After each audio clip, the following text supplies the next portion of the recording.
Join me by standing. We'll begin this meeting in just a moment. First, I'd like to ask a blessing upon this meeting. Gracious Heavenly Father, we thank you for the provisions that you've made for us in our community. We pray that you would give us wisdom and courage to do the business that we have this evening. In your Son's name we pray. Amen. Amen. Now pledge allegiance. Pledge allegiance to the flag of the United States of America and to the republic for which it stands, one nation, under God, indivisible, with liberty and justice for all. Thank you very much. I call this meeting of the Spotsylvania County Planning Commission to order. I note that we have a quorum with 100% attendance. Thank you, everyone. The first item on the agenda this evening is our annual organization of the Commission, which includes the election of a chairman and a vice chairman. Does anyone have any motions related to that matter? I do. I would like to make a motion to elect Robert Stuber as chairman of the Planning Commission. Well, the motion's been made and seconded. Are there any other nominees? Annie? Going once? Okay. Then the motion's been made and seconded. Let's proceed to a vote.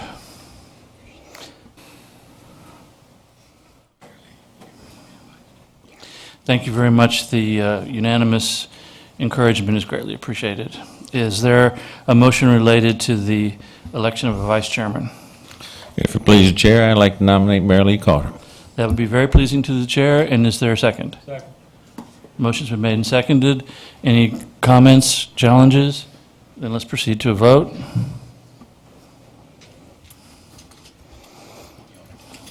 It too is unanimous. Thank you, everyone. Next is announcements and a planning update. Thank you, Mr. Chairman. Congratulations on your re-election to Chairman of the Planning Commission. I'd just like to recognize that we do have a plaque that recognizes Mr. Stuber as our 2014 Planning Commission Chairman, so we'd like to thank you for your service once again. And thank you to Ms. Carter for serving as Vice Chair. The update contains a number of community meetings that were on the update from the last meeting. We do have coming up on February the 9th at 7:30 p.m. at Lake Anna Winery a rezoning for Corsair Terrace, and that's in the Livingston Voting District.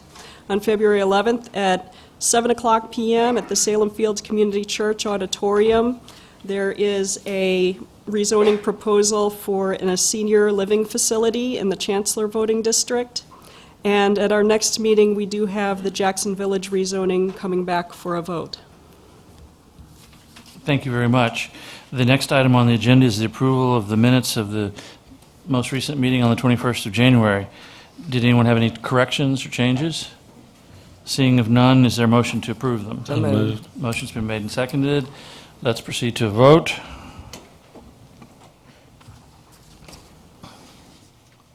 Those minutes are approved unanimously. Thank you. Once again, the next item is unfinished business. Do we have any matters? No. All right, thank you.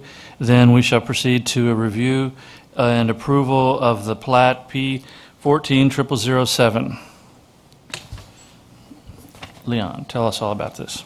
Thank you, Mr. Chairman. May I have the floor computer, please? This is a approval of the preliminary plat of Avalon Woods.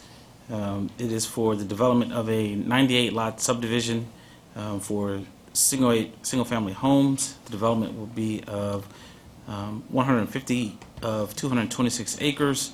The property is zoned R1, and this will be developed under the cluster provision, which allows lot sizes of 20,000 square feet. The average lot size in this subdivision is 28,000 square feet.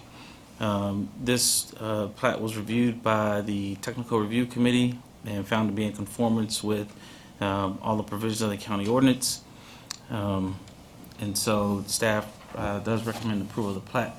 As you can see here, the darker blue area is the area that would have the lots on it. Like I said, it's 98 single-family lots. Access would be here to the Maple Grove subdivision. It's Sawgrass, and then they propose an alternative future road stub over here, which is required per the VDOT SSAR requirements. The southern portion of the property is not a part of the subdivision, and my understanding from the engineer is not part of the property that is for sale that is available to the applicant. So as I stated, here it would be also developed in 2 phases. The lighter green phase represents phase 1. The pink shaded area here represents phase 2. This diagram of the project represents water and sewer connections to the property. As I stated, it is zoned R1, which is consistent with the surrounding zoning. All the properties in the area are zoned R1. There's some R2 property over on Salem Church Road. As I stated, the applicant has met all the relevant ordinance requirements for approval of the preliminary plat, and so staff would recommend approval of the plat. And I'd be happy to answer any questions if you have any. On that map, I got somehow or another turned around. Is it the big R? Yes, it's the piece here right in the center of the map, the R1, and this bottom portion here is not part of it. I should have Gotcha, thank you. a line to distinguish. That's the parcel in its entirety today. Leon, on that map, show us where the road connects to the existing subdivision. It would connect right here. So are there any off-site improvements proposed with this plat? It's essentially a continuation of the residential development that is there.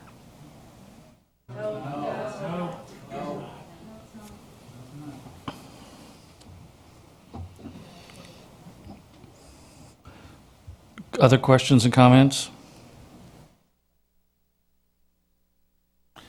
Then, if we have no further discussion, then the chair will entertain a motion related to approval of this plat. If it please, The chair will entertain a motion. if it pleases the chair, I'd like to postpone the vote on this issue till the 4th of March. There's an issue came up to my attention this afternoon. I'd like to have time to work it out and solve it. Thank you. Second.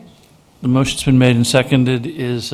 So I'm aware that there are state ordinances related to this, so would the staff comment on the implications of changing this to a March 4th, 4 weeks from today, a final response? The Planning Commission would need to vote on that day, yes. Okay. But we can, so the motion is appropriate at this point to accept a delay for 4 weeks. Is there any other comments or questions about that? Then the motion has been made and seconded to postpone a vote on the plat approval.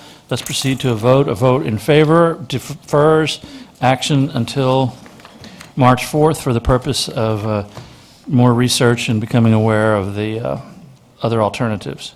It is unanimous. So we'll return on the 4th meeting and address this further.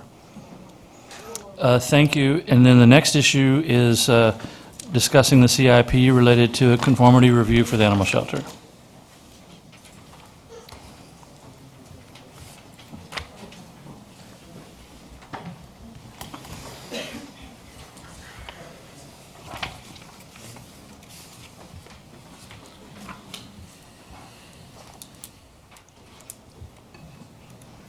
Thank you, Mr. Chairman. I'm Patrick White, planner with the Planning Department.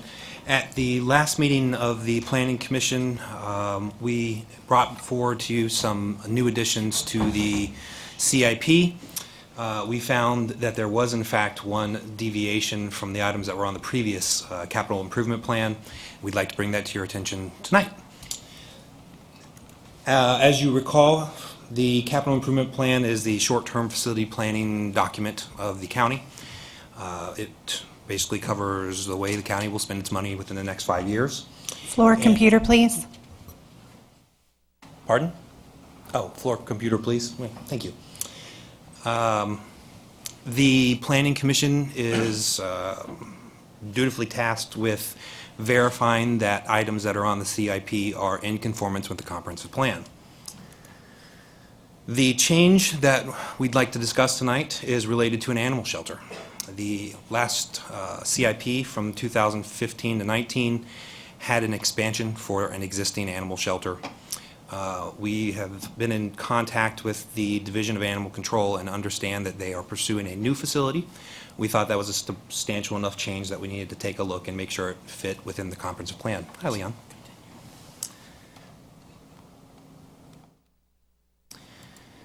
So the existing site is depicted here. In analyzing this against the comprehensive plan, we did see that whether or not it's a new site, a new building versus an existing building, isn't particularly important in regards to its compliance with the comprehensive plan. It does meet multiple public facilities goals. They're listed in your report. And also two goals that were listed in an element of the public facilities element, kind of like a sub-element, titled Sheriff's Facilities. Summing up, in April 22nd of last year, the Animal Control Division of the Sheriff's Department did present a no-kill concept to the Board of Supervisors. They, at that time, discussed, some options regarding this new facility. They were instructed to proceed. The Planning Department finds that the request is in conformance with the comprehensive plan, and I will stand by for any questions that you might have.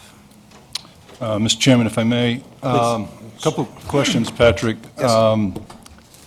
Looking through the minutes of the supervisors' meeting when they discussed this, was there any discussion on cost when they adopted this? It's a goal, correct? I'm sorry, it's a what? It's a goal to be kill-free. It's not, As I it's understand, not an ordinance or a, that's a good question. As I understand, it is, and I welcome any comment if I'm incorrect, but it's a policy that the Animal Control Division is pursuing. so at the time they adopted this, it's a goal. I want to distinguish between goal and policy, but at the time it was either a goal or policy. This $3.6 million figure that we're looking at wasn't discussed at that time. Would you like to weigh in, sir? Sure. Thanks. It is, I'm sorry, I'm Major Wells. Thank you for letting me. Thank you for coming, yeah. It is a goal of the Sheriff's Department, and it was collaborated with the Board of Supervisors when we presented it as a goal, and we want to work toward having it a no-kill facility. It is not a policy, it's not a ordinance, it is a goal. And are you giving a presentation tonight? Is that? I would like to, Okay, I'll hold on for any Okay. questions. Shall I cue that up, Mr. Chairman? Please.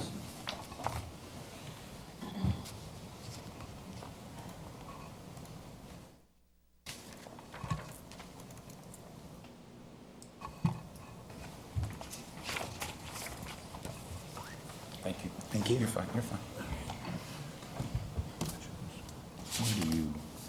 How do you move forward? Just like it. Okay. The goal of the Spotsylvania Sheriff's Office, as I said, goal, animal control is to become a no-kill, which means not to kill for space.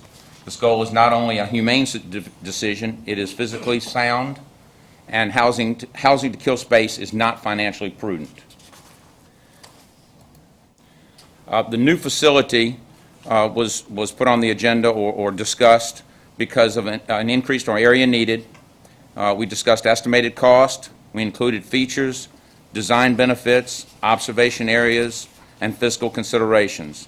We also looked at remodeling an addition to the existing facility. The area needed for the new facility, and to clarify, we're dealing with about 18,000 square feet needed, whether you do an addition or you do a new facility. It's 17,750 square feet for a shelter, and that's estimated from Captain Tidings. I apologize. What's HSUS? It's Humane Society of the United States. okay. I'm sorry. And that's what's estimated from the Humane Society of the United States. This 1,200 square feet would be utilized for spay and neuter clinic, which is mandated by state for all animal adopted to be altered. And the clinic will house several veterinarians, and at least one will be a shelter medicine veterinarian mandated by state to prevent suffering of disease transmissions. and it totals 18,950 square feet. Excuse me, Yes. if I can ask a question. About how many animals do you keep on a daily basis? That's why I brought Thank all you. kinds of backups to answer most any questions I'm hoping you're going to have. This is Tony. She is our animal shelter manager. Go ahead, Tony. About how many animals per day? It ranges, or slow time of the year to busy times of the year, but it's normally from 70 to 120, dog and cat. And you need 18,000 square feet to house 120 animals? By the standards, and for the next 20 years, yes, sir. That's based on the template put out by the... Well, I understand the template, and I understand where they're coming from, but it's like going on a bridge on a road. It says it's 2 tons limit, and anybody... So I'm just asking, is this overly large amount of square feet? I know I'm just making a statement. Thank you.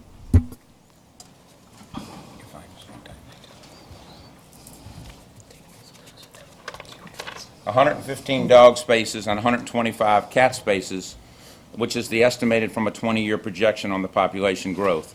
And as Tony just said, we've got about anywhere from 75 to 120 dogs and cats in a given day. So we're at probably about 50% of occupancy if it were a new building right now. Long-term housing suites, not cages and kennels. Short-term housing, new arrivals and observation areas, and kennels for large holding cages for cats. It's a small mammal room, which is for rabbits, hamsters, gerbils, and ferrets. Fenced areas so dogs can run at full stride. Right now, we have virtually no place for the dogs to run other than just walk into the parking lot. The design benefits would be a retail setting marketing advantage. And by marketing, we're trying our best to have dogs adopted and cats adopted and any other animal there that's adopted in a setting that is pleasant for people to come to, not more of a kill-type shelter. Natural lighting, which reduces stress on the animals and reduces illnesses. Enclosures that will allow normal postures for all dogs, meaning right now we have dogs and cats that are housed in cages that are probably not suitable for what they're in. Enrichment areas for dogs and cats due to long-term stays. Cat housing areas should prevent exposure to dogs and sight and sound and minimize noise in dog kennels.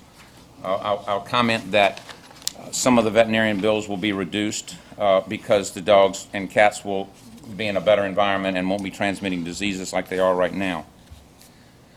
In your observation areas, there's numerous adoption visiting rooms. There's areas for observation of animals so they can see what's going on, for people to see what's going on. It also would be for court cases where they're quarantined or dangerous dogs so family can visit away from the general population areas. You've got nursing mothers for dogs and cats, and secure and separate isolation, observation, quarantine areas for contagious and infectious dogs. The fiscal considerations would be for a no-kill facility to attract grants and donations. And I know there were some questions that were asked.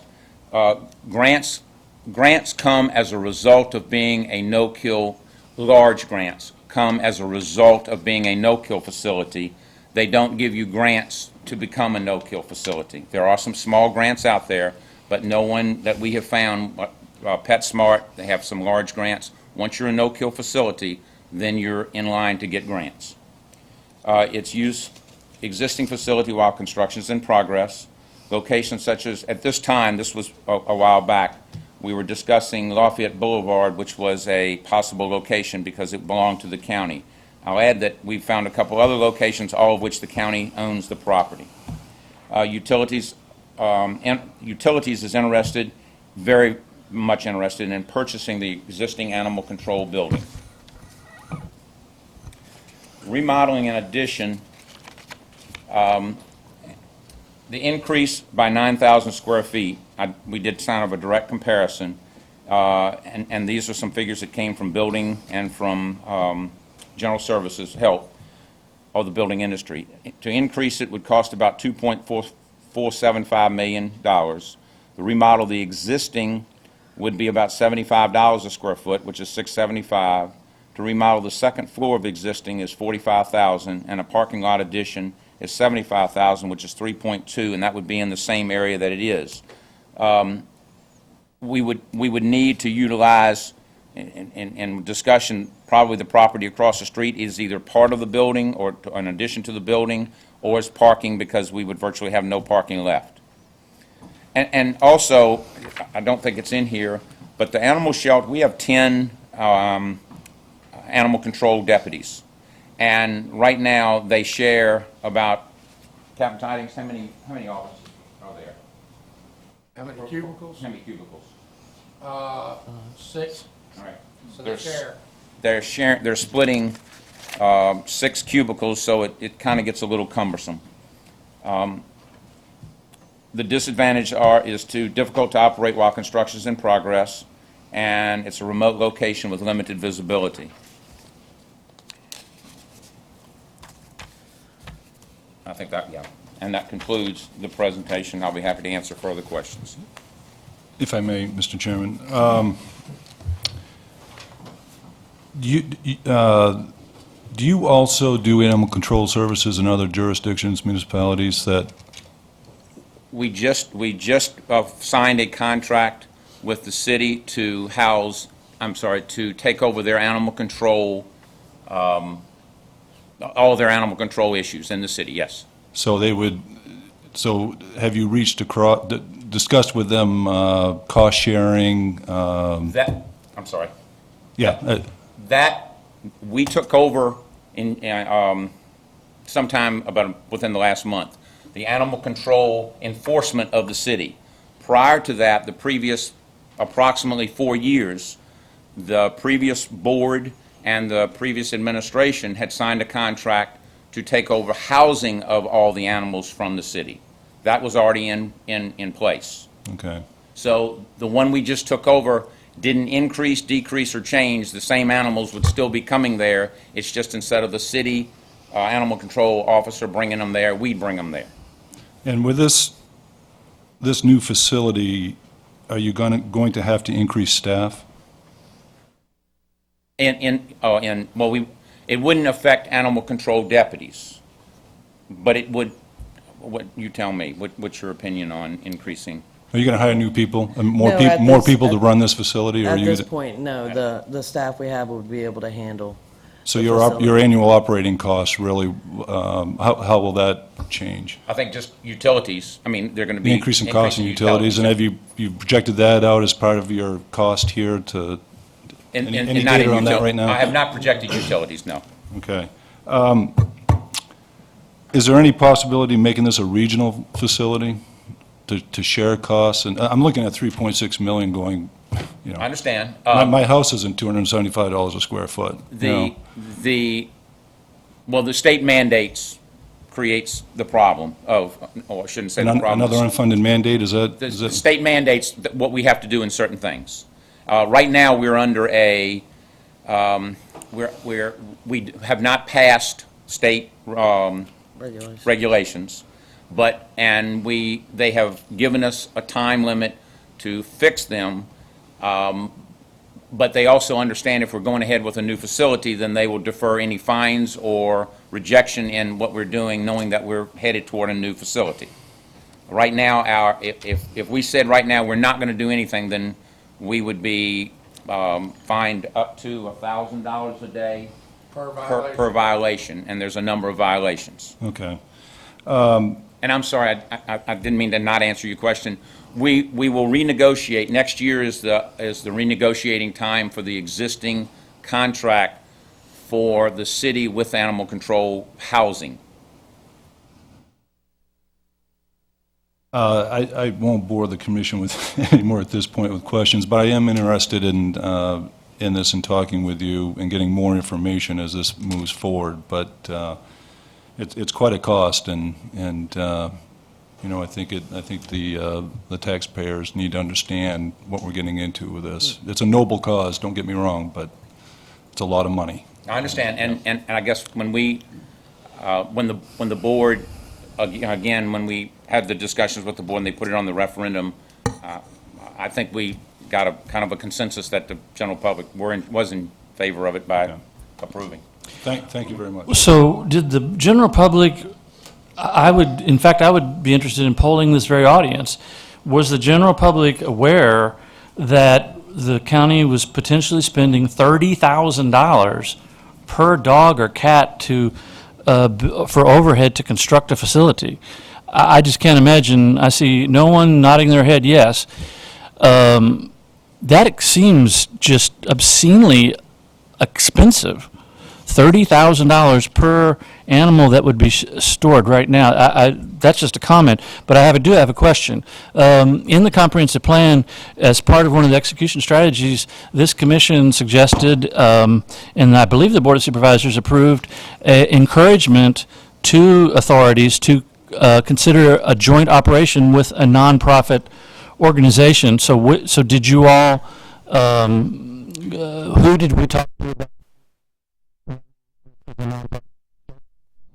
Well, we've not talked to anybody running as a nonprofit because it's an entity of the Sheriff's Department. And now we do have Lionhearts and what's the other name of the Kim's place? It's the Kinchlow. Right now, that is nonprofit that assists there. And she does do a tremendous amount of work there in raising money and helping out.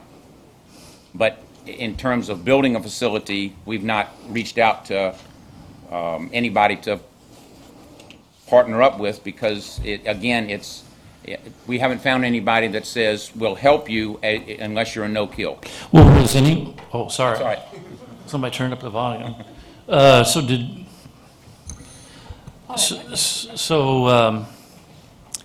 Boy, that's got me off track there. So, I don't believe that it would be expected that every nonprofit organization in the state or region would be keeping up with the Planning Commission's comprehensive plan and to be aware that we had requested that this be considered. So I don't know that it's fair to say no one came up and said, hey, we want to partner with you. I think that's a proactive thing that would be necessary. And I think that given it's in the comp plan, and now that the comp plan is less than 100 pages, I would expect that certainly staff and other people would have been aware that this was a desire. And so are you saying now that not only that you didn't do it, but you wouldn't do this? No, sir, I'm not saying that at all. I'm saying we did not do it. We reached out to a couple of grant possibilities, and again, their response was, unless you're a no-kill, we don't make grants to unless you're a no-kill. So did these same organizations say that they would grant to a government organization? Well, they do grant to a non-kill government organization. Okay, so when you talk about approaching the public about collecting contributions in support of this, do you believe the public would think that these contributions were tax deductible? That would be an IRS question. I wouldn't. No, it's a question about, I can tell you the answer is no, they're not tax deductible to make a payment to a county agency to support any type of government entity. It's not a tax deductible function, but when someone hears that you're collecting contributions to support, for example, a dog park, and there is a nonprofit organization locally that is trying to raise the funds to develop a privately nonprofit funded dog park, those contributions, because that organization did go through the proper steps and became a nonprofit as recognized by IRS, and contributions to them are tax deductible. I would think that the public would have thought that your solicitation or whomever's solicitation of contributions, that those might be tax deductible. And I just think that this needs a whole lot more thought. So when you all were considering the HSUS for as a resource, are you aware of how many shelters the Humane Society of the United States operates? How many? None. None. None. So we are turning to an organization for advice, and again, I don't mean this to be critical of the process that you've taken, but essentially a group that has no experience operating any type of facility of this nature is the guiding source for determining the cost. And that's a problem. I know that when the county acquired the new community services building back here, it paid less than $200 a square foot for the 3-story building with elevators and marble lobby and parking, utility sites, everything developed. It seems to me that if this thing starts off at $200 a square foot at $3.8 million, by the time you add land and site prep and everything, you're talking about even more than $30,000 per animal for sheltering. And while we're on the subject of the Humane Society of the United States, I'm sure it will come to no surprise of no one that the Humane Society's primary objective that I've observed in the media over the last few years is to oppose sport hunting. They've been a prime opponent for deer hunting, of any kind of waterfowl. They don't believe that anyone should be allowed to hunt, and I believe that the Humane Society, if it were being taken as a source for information, that many hunters in our community, actually, I would go as far as to say they might be offended that such a resource was taken into account. So, anyway, those are my thoughts. Back when the issue instructions to proceed came, I'm sure, I would virtually bet that the supervisors never knew that it was going to be such a huge expense. And when we're supposed to approve this and to acknowledge that it is in compliance with the comprehensive plan, I would suggest that in fact it is not. That there was not effort made to find someone else to do this in a more efficient way, and that when it comes to any kind of motion or vote here in a few minutes, I will be voting on the side saying that no, this is not compliant with the comprehensive plan. And did anyone else have any other comments or suggestions? Mr. Bullis? I had a question. I was wondering if there's any revenue that's generated from the facility, adoption, donations. I know in areas where I've lived, if you wanted a dog, they didn't charge you for it, but you was expected to make donations. Is there anything about that would mitigate some of the costs? We do receive donations. We also receive for spay and neuter reimbursement. We generate revenue through redemption of animals and adoption fees, and also receive money for donations. Is there any estimates as to what that would be, how that would fit into this situation? I don't have it with me, but it's in the budget process. I don't have what they are in front of me. But those funds are generally earmarked toward operations. It's not toward a capital improvement such as this nature. I understand. If you don't mind, sir, No. one final thing. This is the exact same presentation that was given to the Board of Supervisors with all the same figures on it. So, I just wanted to be aware that nothing's been changed. It was taken right from that and brought right here. Understood. What action is required? to Well, make? so we now have to, as I recall, go ahead, I'm sorry. That's Another okay. question. Go ahead. The comments that I have heard and received, what is a positive of having to join in, Fredericksburg joining in with Spotsylvania? What is the positive of that? Are they accruing some of the costs, or just what? You mean in the animal control shelter, or housing, or enforcement, or both? Both. Okay. I want both. Well, it offsets cost. It's $5,000 a quarter, so it's $20,000 a year they pay us to house their animals there. And within that contract, it limits the amount. It's not unlimited, but they've never met the limit. So that's a $20,000 a year increase or income that's generated by letting them use it. Do you think that's sufficient? I'm sorry, ma'am? Do you think that's sufficient? Mr. Tidings, do you think that's sufficient? Maybe we ask him, please? He's a director. That's why, when the contract, comes up, when is it, Major, next year, that will be discussed. But right now, we are under contract for that amount. I think right now it is meeting, it's paying its own way. I think if it's a new facility, it definitely needs to be renegotiated. That's Absolutely, what I was agree. going to say. Yes, I mean, ma'am. we don't have enough information, to me, on something that, of cost, and we don't have enough information before us tonight, I'll be honest.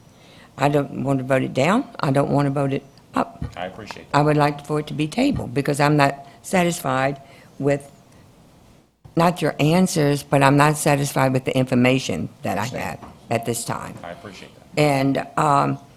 And that's one of, I want to look to the future. What's the future going to be?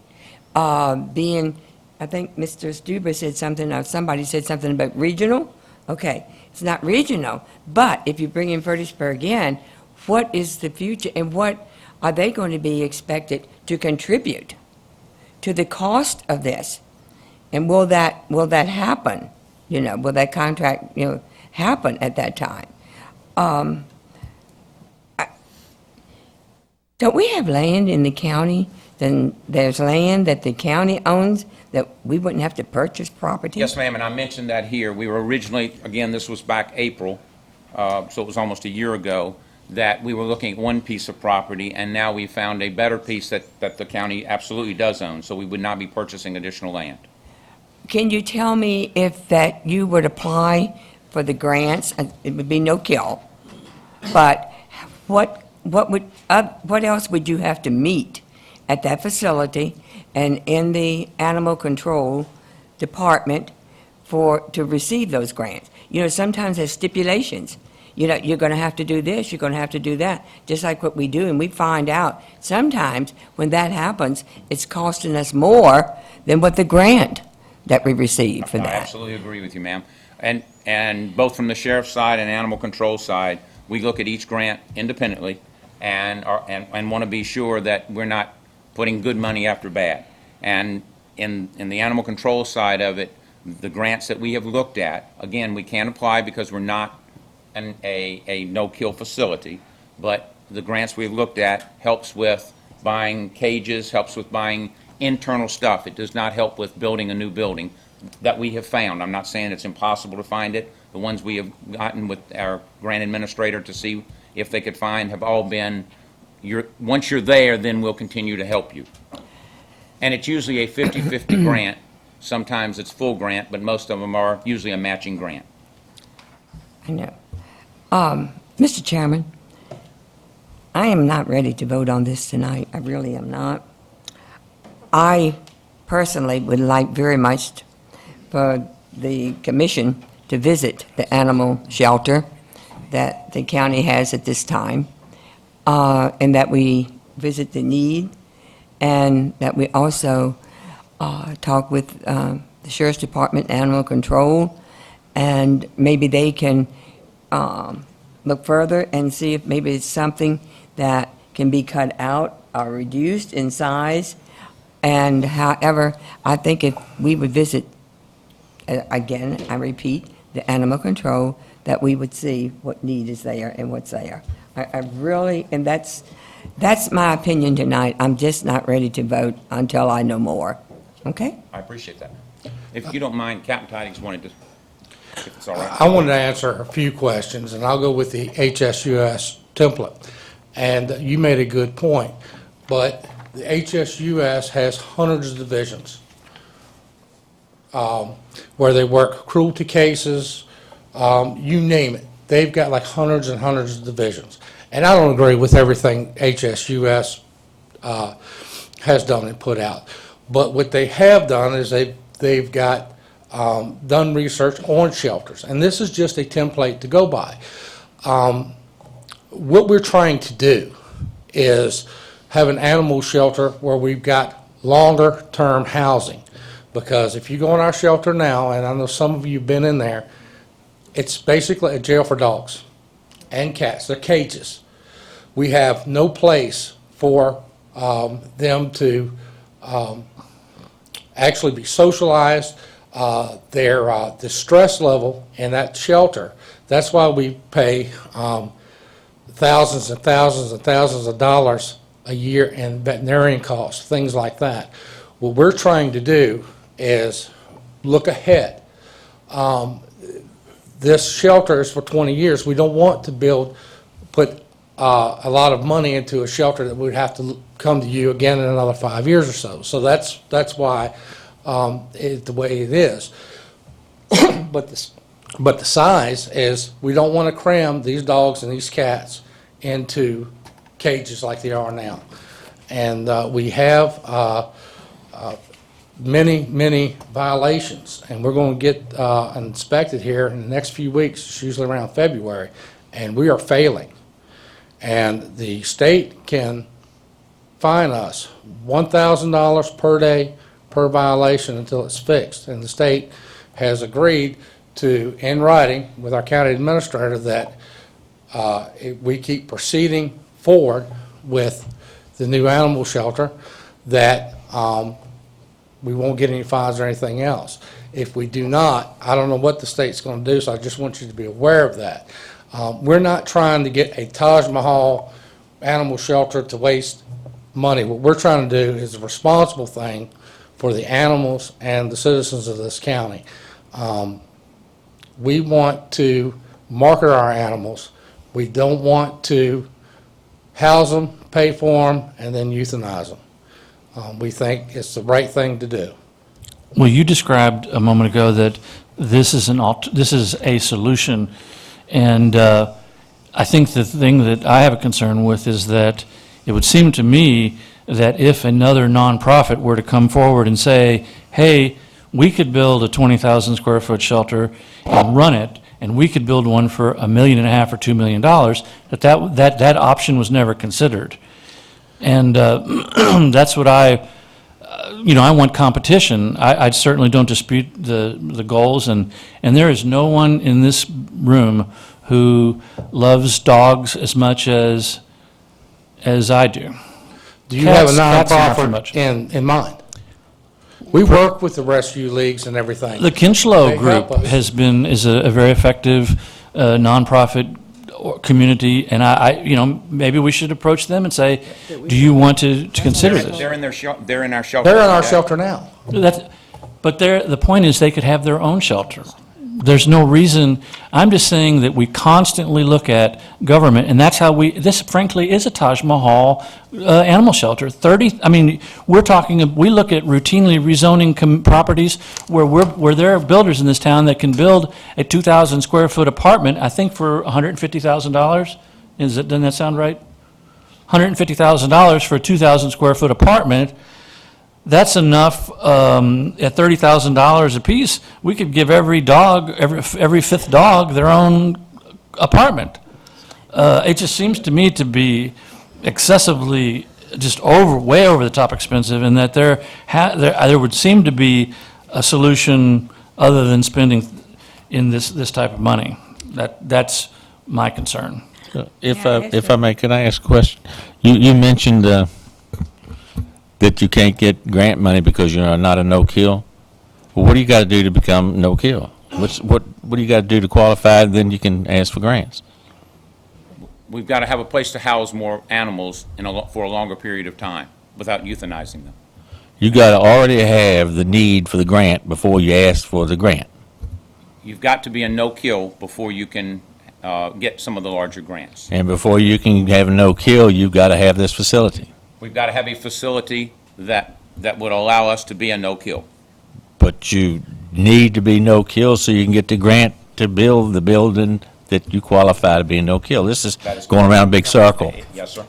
Catch-22 just goes around and around and around. Yes. Well, I think we need to find a solution to that mess. May I ask another question, sir? Where did this cost come from? How did you arrive at the cost?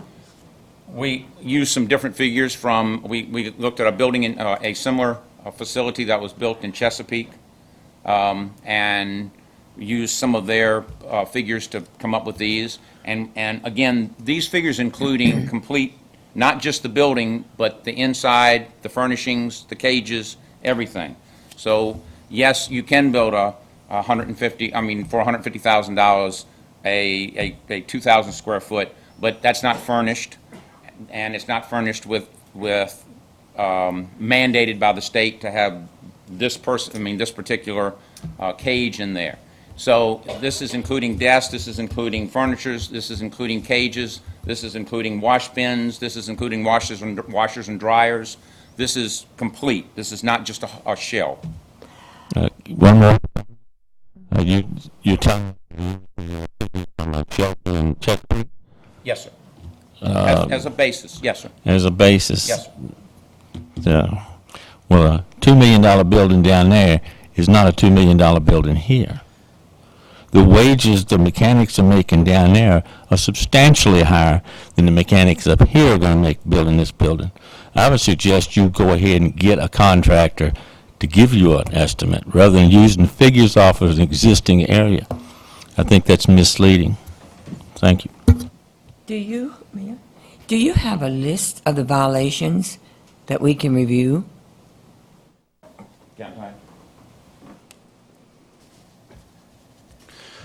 Yes, the county administrator has those. Would you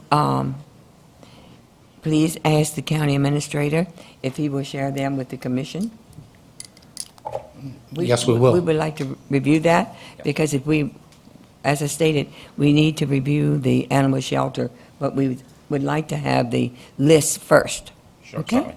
Yeah, and you know, that, as you think about these violations, it occurred to me, you know, as counties go, as jurisdictions go, Spotsylvania County has been blessed with a much higher than average per capita revenue for, you know, from a tax-based standpoint, from a property taxes. I'm confused. How does a county like Highland County or some of these counties in the more western part of the state, how do they afford spending $15,000 to $30,000 per animal to house them to meet with these standards that the state has? I just can't imagine that their taxpayers put up with that. And I don't know that they're a no-kill facility without investigating. I have no idea exactly what counties and cities are no-kill. And again, Highland County, probably the cost of building something is considerably less than it would be building here, as in building here would be less than in Chesapeake. So without doing some research, I'd have a difficult answer for you. Well, I think that the taxpayers would appreciate doing some due diligence to determine what these, you know, what other alternatives are. I mean, I know that everyone, especially this year, it's an election year, and everybody wants to be, oh, we don't want to kill kittens and puppies, and every challenger to the Board of Supervisors is going to say, oh, they voted to kill the kittens and puppies, how terrible these people are. Well, that's just an outrage, and I think we need to know what the financial difference is between the cost for, you know, being a no-kill shelter. What is this adding up to? I just don't think that this is meeting the comprehensive plan as we adopted it a year and a half ago. Mr. Chairman, if you would allow Yes. me. I personally, and I'm going to make a motion now, okay? And my motion is that we table this. Questions have been brought to you all tonight, and I feel as though before we can make a decision, that we need to have the questions answered, okay? I agree. And I personally would like to table this for at least 30 days. Will these people who are citing us for violations, Mr. Tidings, do you think that 30 days is okay? Don't know, Ms. Carter. We'll have to find out. I will tell you this, I know that when they come back in a couple of weeks, there are going to be more violations because our floor's coming up. We've got some violations on the walls where the dogs have chewed on those, so I can't answer that question. Okay. When she does come, we'll let them know that it has been tabled for 30 days if that's what you decide. Well, and one other potential thing is if we're taking 20 grand to take the problem off the hands of the city, it seems to me that maybe Louisa or Orange County would say, hey, give us 100 grand and we'll take the problem off your hand and you can shut your animal shelter down. This just boggles the mind, keep saying it, $3.9 million for 240 animals 20 years from now. Even at that rate, it's $15,800 capital expense when every night people sit in traffic and they say to us, how come you don't have money to improve the roads in our community? And people are upset with the schools, and they say, why can't you do something to improve the schools? I have to say that I wonder how serious the public would be in support of this proposal if they knew how much it cost. So was there a second to Mrs. Carter's motion? May I ask a question to the county attorney, please? You may. If we table this for 30 days, if we decided that we wanted to vote on this in 2 weeks, we would have that privilege? We could do that? If you would like to vote on it in 2 weeks, I would continue it to 2 weeks. If you want to table it for 30 days, I would extend it for 30 days. The only governing provision is if it goes beyond 60 days, it will be deemed approved. So if you don't want that to happen, if you want to be able to make a recommendation one way or the other, you have to act before 60 days. But 30 days is fine.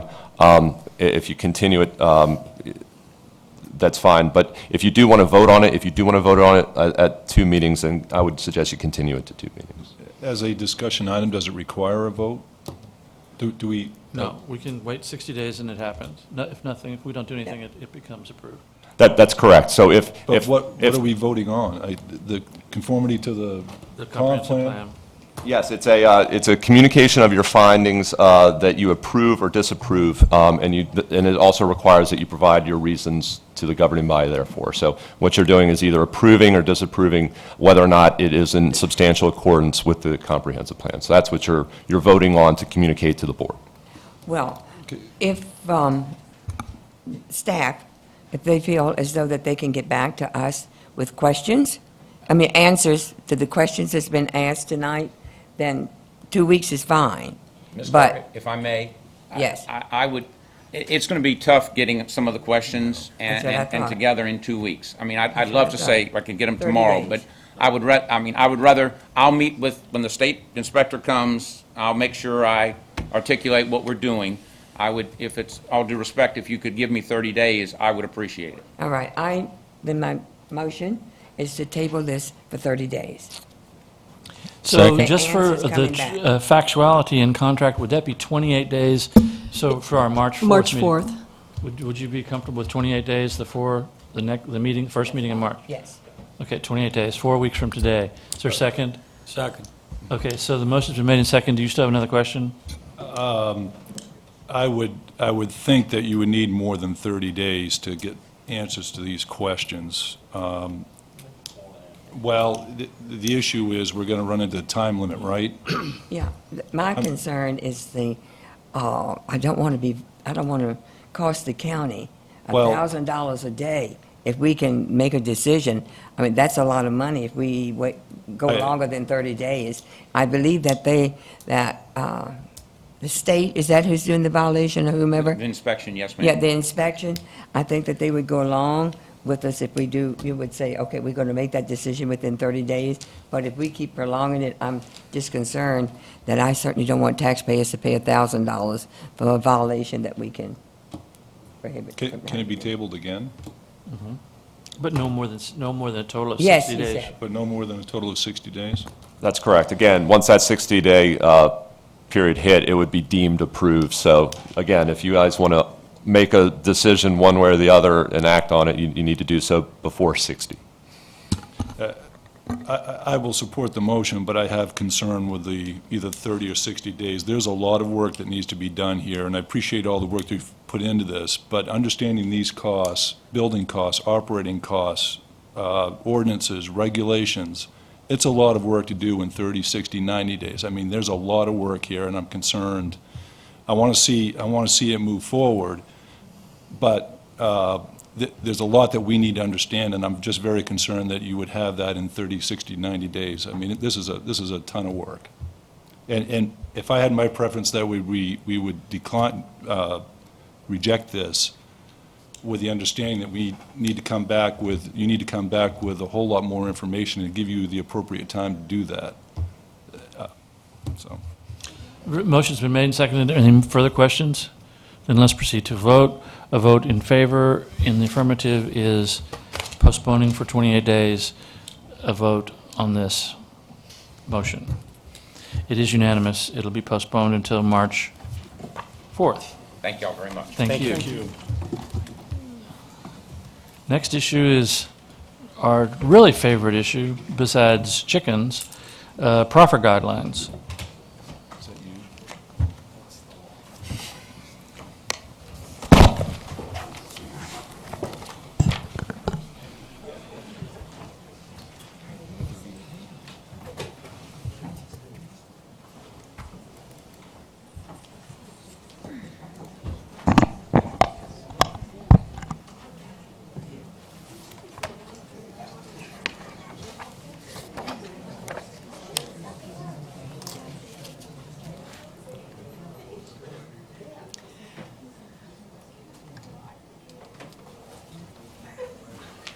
The key is, where did they get the cost factor? From Chesapeake.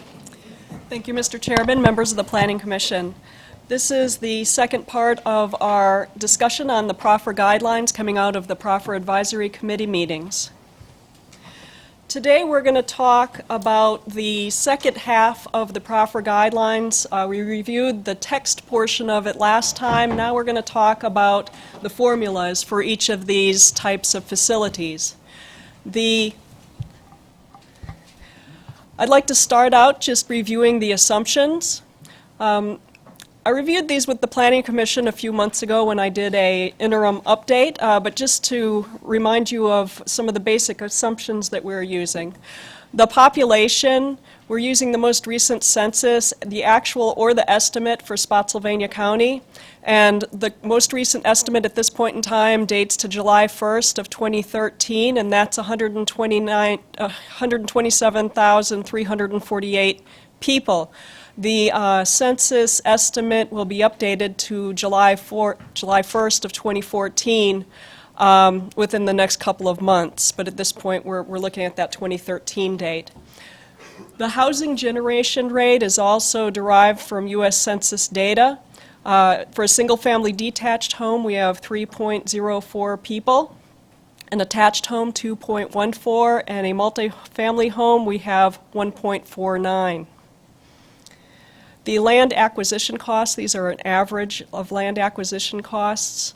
They're based on parcels that were sold in the county. We tried to look not too far into the past for this, but we needed a large enough sample. So for the first one, we generally have two types of sites. We have smaller sites in the 3 to 6 acre range, for example, for a library, and then larger sites, 20-plus acres, for example, a school. When we look back at the land sales between July 1st of 2013 and September of 2014, the smaller acreage site, the average was $33,830, and then for the larger, it was $18,409. Had to go a little bit further into the past for that one to have a large enough sample. Moving on to each of the facilities, we'll start with schools. Each of these sections is going to be set up in the same way, and it's set up in the same way within the appendix of the proffer guideline. Running through first the assumptions and the sources, and then moving into the formulas. Student generation rates are shown here by each of the types of dwellings and by the type of school. We derived these using the school bus database merged with the county's real estate database. And the school land area, this continues from our current policy, and it is an elementary school site of 20 acres, a middle school site of 50 acres, and a high school site of 70 acres. The land cost per acre is the larger land cost of $18,409. The committee wanted us to use, rather than our most recent example of a school or a library and then bringing it forward to current dollars, the committee wanted us to use, wherever possible, a standard. So what we did with the schools was look at the Virginia Department of Education Annual Cost Data Report. And this is for new school construction in Virginia. And from that, we have the building square foot cost and the square foot per pupil cost. The estimated capacity of fixtures and equipment are those are based on most recent schools built in Spotsylvania County. The design is assumed at a 10% of the total building cost, and then the bus cost is an actual from the capital improvements program for the schools. So moving on to the formulas. For each elementary, middle, and high, we have a building square foot cost. We multiply that by the square foot cost per pupil and the estimated capacity of the school to derive a total building only cost. That figure is carried forward here. We add in the land cost. So that's based on the acreage times the land sales cost, the average land sales cost. The design, which is the 10%, and fixtures and equipment, which is based on school experience, to come up with a total school cost. And this figure is pulled down here to this next slide. Here, for elementary, we divide that total cost by the capacity of the school. For elementary, we have that here at 936 students, to come up with a per student cost. We then add in the bus cost per pupil to come up with a total per student cost for that public facility. So follow through with the elementary, middle, and high. Wanda, could I Yes. make just an observation? Yes. You're talking $34,000 to house a student in high school, Yes. and we just heard a presentation of $30,000 to house a dog. I mean, does anybody see that? Thank you. So those figures, the total cost per student, is pulled forward to this slide here. So what we're doing at this point is, for an elementary school, we're multiplying the total cost per student by the student generation figure for that housing type. Single-family detached is 0.258. So you come up with a cost per unit of $5,907. And it works the same way across the row here for single-family detached, attached, and multifamily. And then ultimately you come up with a single-family detached total price or total cost for elementary, middle, and high of $16,716. Now you'll notice, we're going to talk about this a little bit later, the figure here for single-family detached house is only a little bit higher than the single-family attached house. And we talked about that a little bit in a prior work session, about the fact that right now the trend that we've been seeing recently is that townhouses have many more children than they had in the past, and especially at the elementary school age. Wanda, just as a comment, we've heard a lot about these single-family attached and the millenniums and, these families that, we've been given the sales pitch that they don't necessarily include kids. And it just struck me that, your comment right there, which I think you're correct, where yes, they do, and it's a true impact. So I found that interesting, that little analysis there, but. Moving on to public safety and government. Here we're using our current level of service. It's based on the primary existing government buildings. We remove the unoccupied and space paid for by the state. We have no land acquisition costs in here except for fire stations. We're generally assuming that the majority of public safety or government buildings are going to be built on county-owned land. The Building costs, looking to an industry standard. Here we're using RS means as our industry standard. The site work cost is based on 20% of the building construction cost. That's just what the committee felt was a fair number. Every site is going to be different. Some are going to be more and some are going to be less. And so 20% seemed like a fair number across the board. Yeah, excuse me. Could you just explain to the public why we're using RS means and just generally what that means? So, Yes. Thanks. RS Means is a company that gathers costs of buildings. People submit from all over the country. They submit their estimates or their actual building costs for a whole variety of building types, and then that's used as a tool for estimating the cost of any particular building you might be looking to build.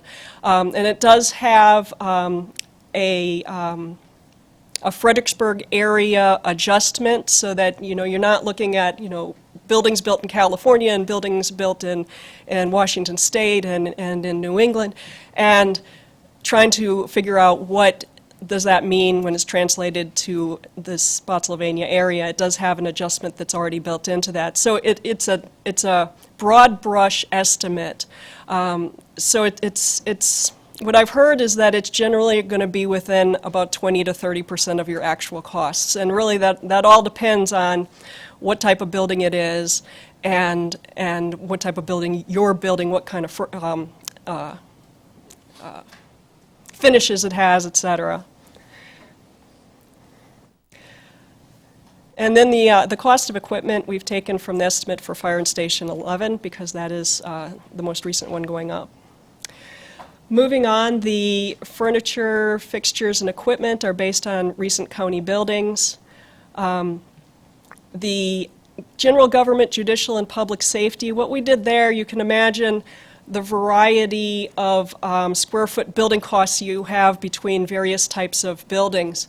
You can have something like the magistrate's office up here, which is a little one-story building, versus the brand-new public safety building, and the square foot costs are going to vary widely. So what we did was we took a blended cost of those various building types, and I'll show that to you in a moment. The fire stations, a fire station's a fire station generally, so that one we took straight from RS Means at the value. Wanda, when you said a blended, was that an average? Yes, we take the proportion of the buildings that are existing that are under each of those categories. It might be easier if I explain it when I get to this next Thanks. slide, because I have it shown here. And then the fire station acreage is based on the average of the most recent urban and rural fire stations. You will have, of course, drain field needs in the rural areas, and then the smaller acreage cost. So here, what we did first was totaled up all of the square footage for general government, here at 146,000 square feet, the judicial at 107,000 square feet, and public safety at 60,000 square feet. And you can see here I mentioned how we took out space that's paid for by the state, so we did not include the health department space in this total. Again here, we didn't include some of these ancillary uses that are not critical to the government functioning. And then, of course, the Department of Social Services is paying for half of their space. So what we did was the majority of our buildings are under the general government category here.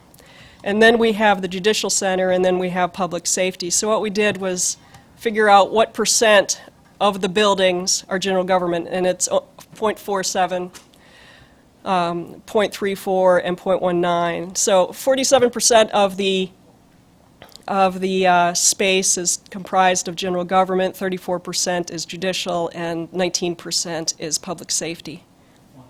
Yes. I think that the 0 point leading those is probably a typo. I am thinking that as I'm looking at them. Okay. Yes, it's 47%, 34%, and 19%. So under the general government, we did a different calculation for each of these. We have furniture and fixtures at $20 a square foot. The square foot building cost, I used a office building in RS means, that's $145 a square foot, and then the site work is the 20% of the building at the $29. Come up with a total square foot cost, multiply it by 0.47 at this point to come up with $90.52 for general government. Followed through with the same formula for judicial and public safety, and then added these three costs together to come up with that blended square foot cost. We then took this total square foot cost, total square footage, and divided it by our current population to come up with the level of service, 2.47 square feet per person. So multiplying the $221 by the 2.47, you come up with $546 per person. Moving on to the fire station, we have a land cost that's based on the 4.64 acres times our smaller acreage cost. Our estimated construction cost, and that's based on RS means. And then our site work at 20%. The cost of equipment for our total building square cost of $4.6 million. We went on a existing level of service here, so dividing that out by the number of citizens served, we come up with $364 per person. Add together the general government, judicial, and public safety cost per person plus the fire station per person, come up with $910 per citizen. Multiply that number by our generation rate for each of the housing types, results in the bottom line number of the estimated impact on public safety and government. Is that per week, per month, per year, what is it? That's capital. It's a total expected capital cost for a new house in the county.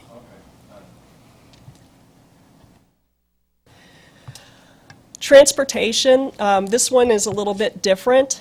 We really struggled, I think, in the group with transportation, trying to figure out what is the best approach to transportation. We based this on the most recent adopted capital improvement plan transportation projects. I will say that there's a placeholder in here at this point in time. We would then update it with the final capital improvements plan for transportation projects. The this is based on a local share of the costs for transportation, looking back over 5 years. And we are looking to update these proffer guidelines every year, so it would be a rolling 5 years that we'd look at. We'd drop off the oldest year and add on the newest year to look at how much is the county paying towards transportation. Right now, it's at 30%.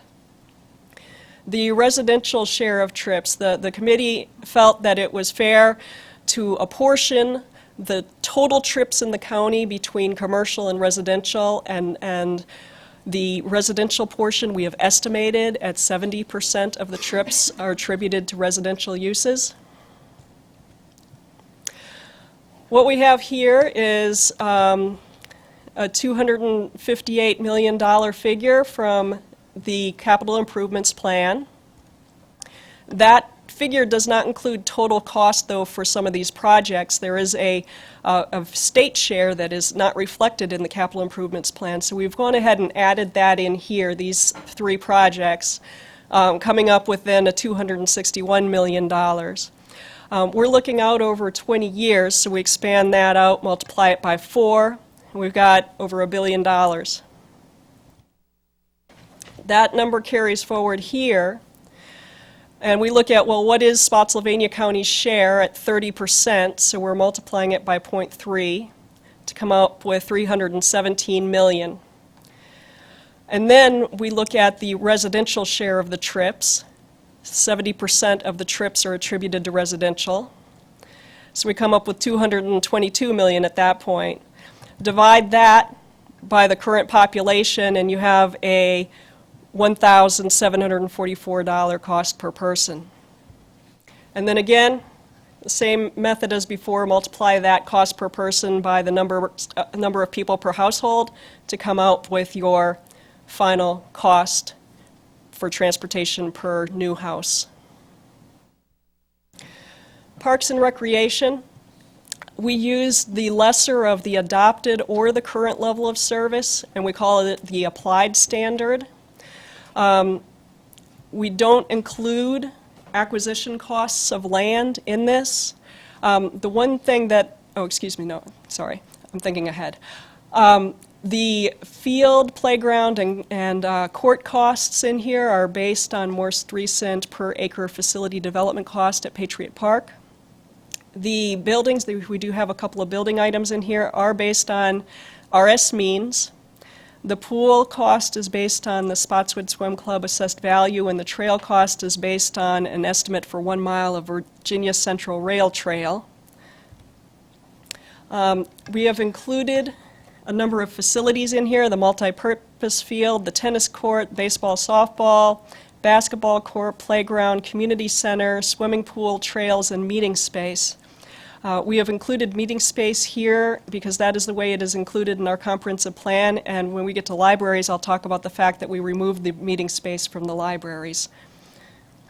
So we have an applied standard here, and a size, the cost multiplied by the size to come up with the total cost, and then we're dividing that by the population to come up with a cost per capita.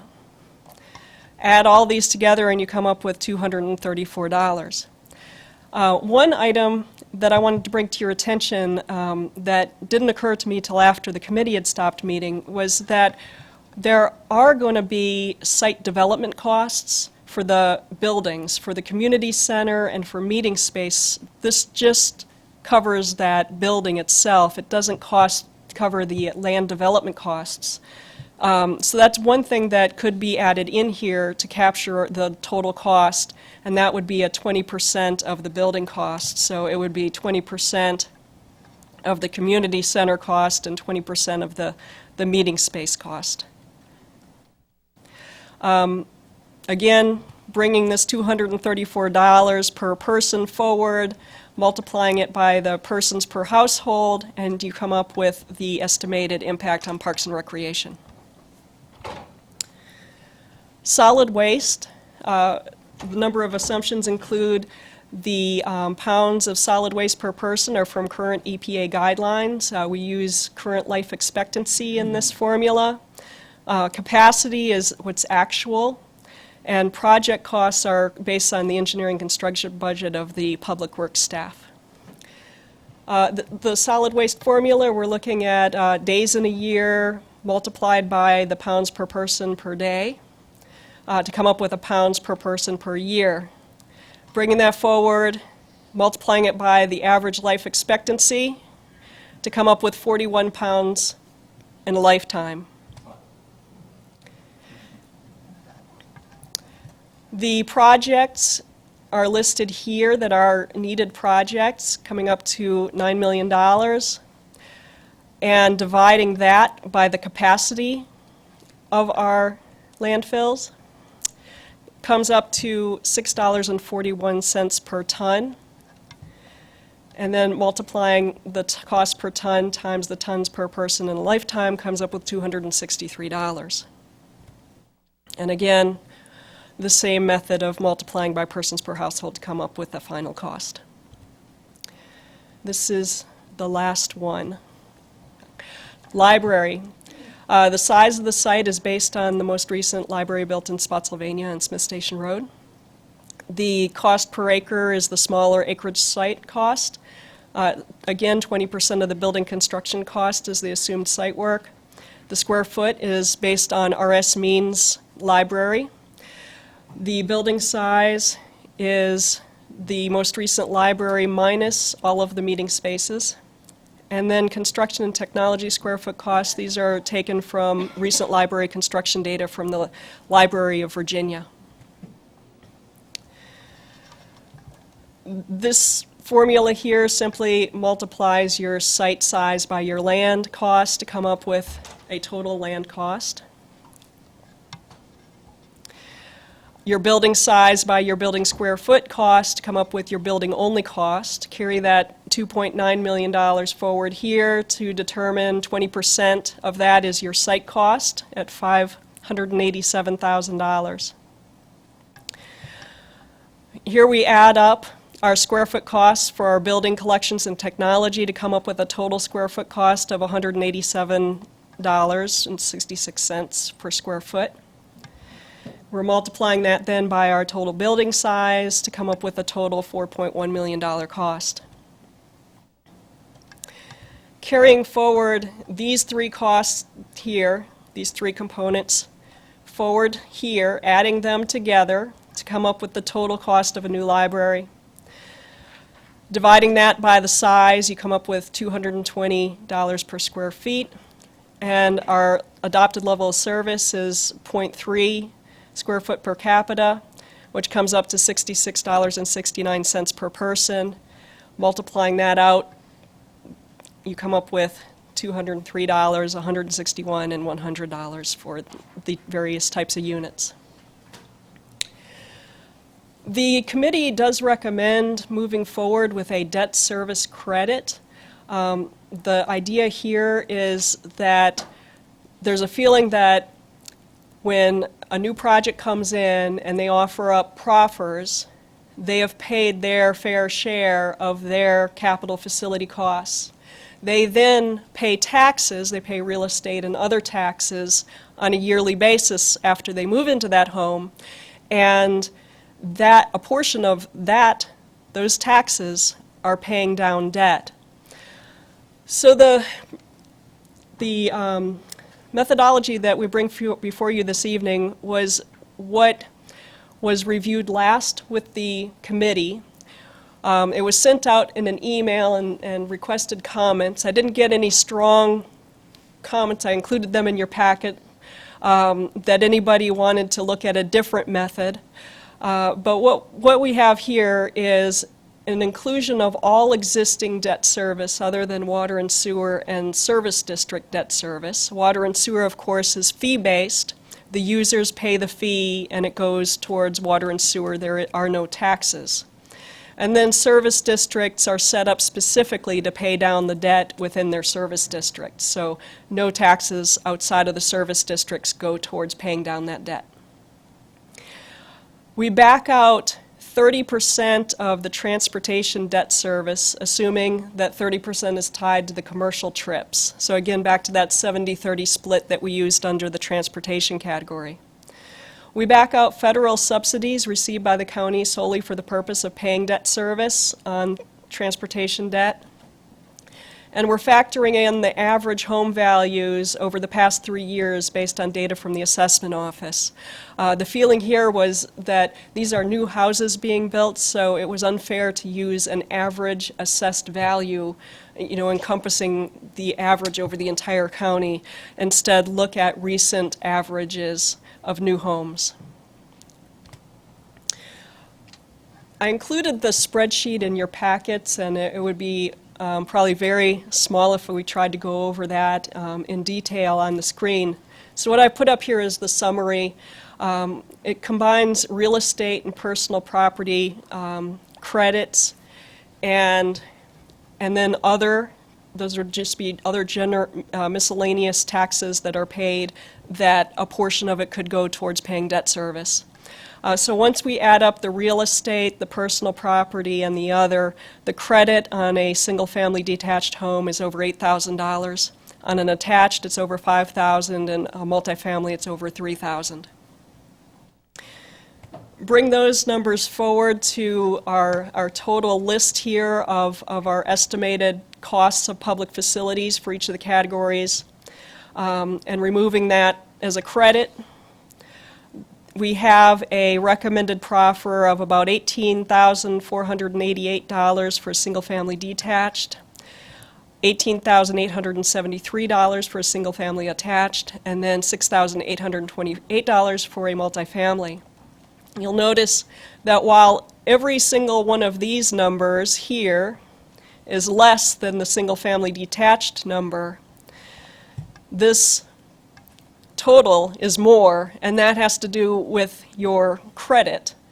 Your single-family detached homes, your new homes, have a higher assessed value than your attached homes, and therefore their credit is much more. So you don't end up with that, a typical single-family detached home has the highest proffer angling down towards your apartments. You actually have a bump here in the single-family attached homes.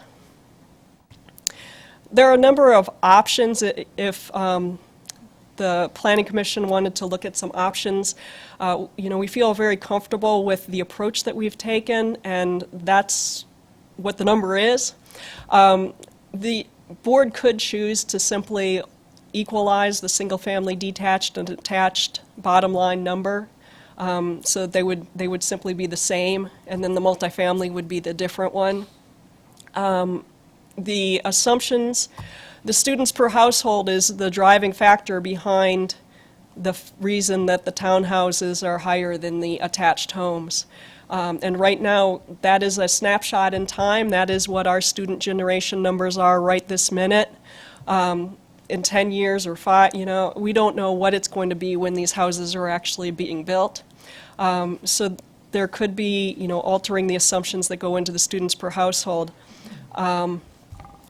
One recommendation that came out of a member of the committee was to take a per capita approach. And that would basically take your 20 years of debt service, all of your debt service, total it up, divide it by your population to get your debt service per person, and then multiply that number by your persons per household. And if you use that method, it does come up with $18,460 per single-family detached. Attached is $17,840, and then multifamily is $6,083. So you don't end up with the single-family attached higher than the detached. Staff's main concern with that approach is simply that we do not collect those taxes on a per capita basis, so why would you credit them on a per capita basis?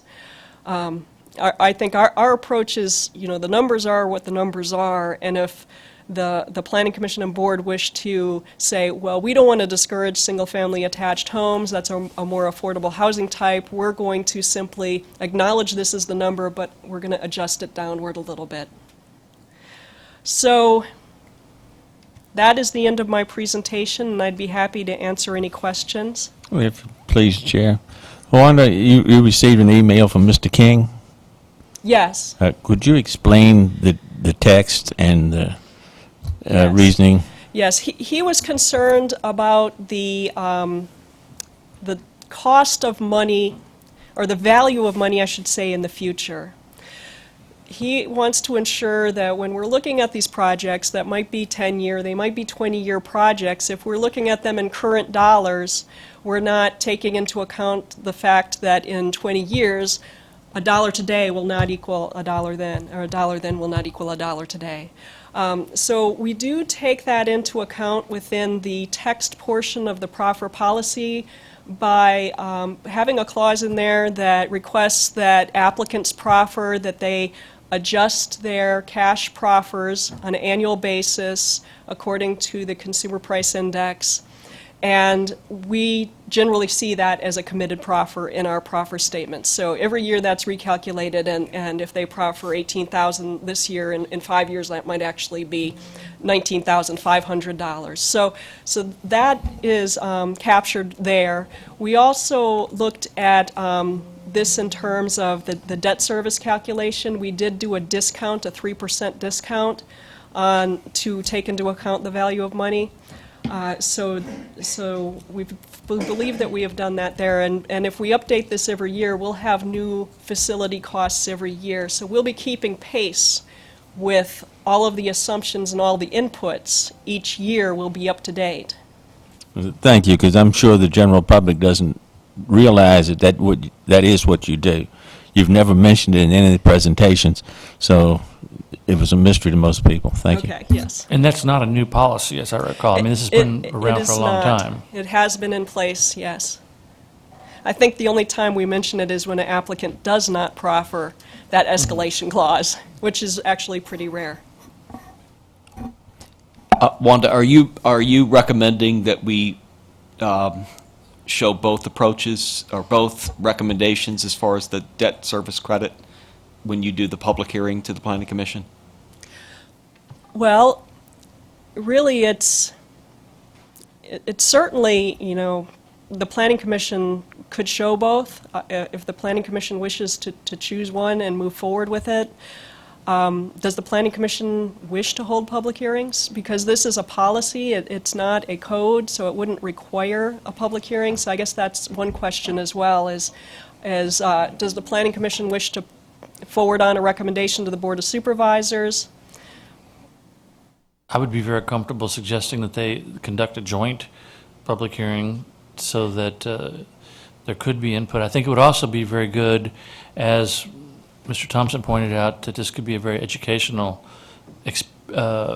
experience for the public to understand a lot of the nuances that are indeed complex. Having been a part of this process for the past, I guess, 8-9 months, it's been monumental, and honestly, I never thought we would get to the day where you could summarize it in, 15 slides and about a dozen spreadsheets. It's quite remarkable that you've gotten to where you are, and I tip my hat to the entire staff and to you for working this far. I personally feel comfortable with making a recommendation for one policy versus the other. I don't feel strongly one way or the other, except to say that if it did come out that the math showed that a single-family attached had a higher cost, I don't have any problem going to them and leaving that fine-tuning to them. We've gotten it this far. Perhaps they would be better suited to finish it. You've heard me speak strongly about this before. Applicants continue to want to have a financial analysis or economic analysis offset the proffer analysis. So if the board does not also consider that, we've not done anything. Yes. Okay, so they, in my opinion, strong opinion, they must consider whether a fiscal analysis can offset the proffer analysis, and if they think it can, then how do we what's the formula for that fiscal analysis? I think we need to adopt the same procedure that we did with the proffers for the fiscal analysis. Okay. Otherwise, the public is going to be confused by this. It's like all of this is for naught. Also, it's your staff and also several other departments that were involved in this. I am amazed at the amount of work that you guys put into this, and politics were put off to the side, and we approached this in an academic way, just as if this were a college course, and we had to come up with an answer, and we were going to be graded on it. And the final result was whatever it was going to be, but it was the formulas and the process that was the most important thing. And the supervisors may want to tweak this, and that's fine. But just like Mr. Stuber, I'm very pleased with the outcome of this. So thank you.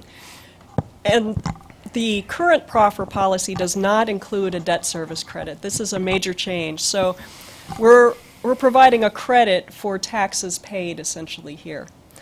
And the fiscal analysis, when you're looking at is your fiscal benefit going to offset your capital cost, that as well as taking those same tax dollars and offsetting. So, you know, I think that with the introduction of a debt service credit here, it provides strong support for pushing those fiscal analyses off to the side. They can be informational perhaps, but not something that is a major component of a decision. I think that needs to be in the preamble of the policy, perhaps. Thank you. You know, just flat out state up front, and and it's fair. I fully agree that, recommending that and reminding them that this is occurring, this makes it so simple, and I believe it's fair. So, yes, I think it should be right up front related to the plan. And would the Planning Commission object if I add in the land disturbance or the land site work costs for those two building types in Parks and Recreation? That's the one we need hole that, I see in terms of We need that, accounting yeah. for complete costs. That was just here. The community center and the meeting space, we're only accounting for the building costs, not for the site work Right. costs. And that would That's- be, it would increase it by just a little, ultimately. 20%. Yeah. Sure, that makes sense. And one of the things, now that we've nailed down these costs, one of the options might be that in some of these larger residential developments, working with county staff and determining community need, a developer may come forward and say, we are uniquely equipped while we're at the site of this project to dedicate 16 acres or 20 acres for a new elementary school, a new community center, and they may say, or a new dog shelter, they may say that we want to build this, and we are now saying that these are the amounts that we'll accept as a credit, that this is the cost that we accept, and hey, if you can build it in a more cost-efficient way, then the credit will be there. So, I guess the decision then is, do we take the original plan that has the single-family attached higher, or recommend an adjustment? That's the question at hand? Yes, it's really the debt service credit didn't come out of the committee with a strong consensus. I think people kind of felt, well, the numbers are very close, I could go either way. So that's where it was left. But we don't want the numbers. It's not the numbers that we were Right. after, it was Right. really the process. So I think if that debate can happen with the Board of Supervisors and us, if it's going to be a joint meeting, that's the preferred way for me. As long as the number is supported, Yes. Right. justified. And do you want to mention, I think there was another department that worked very closely with you and department head? Yes. I believe Bonnie Jewell is here in the audience Yes. from Finance, and she stepped in after Andrew Hopewell left us, because he was the person that was the lead on this at the beginning.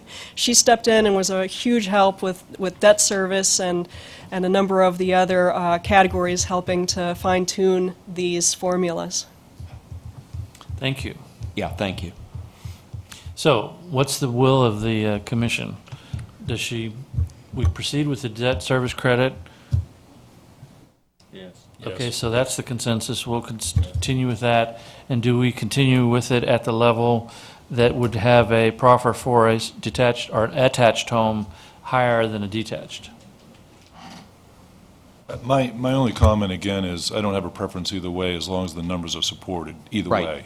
As long as they're justified, I have, So we have two approaches. We have two approaches that are making a lot of sense. yeah. Let the supervisors decide. Okay, so I sense that the consensus is to recommend that we couldn't come to a consensus on which of the two, although we certainly present them with two options that are obviously very close.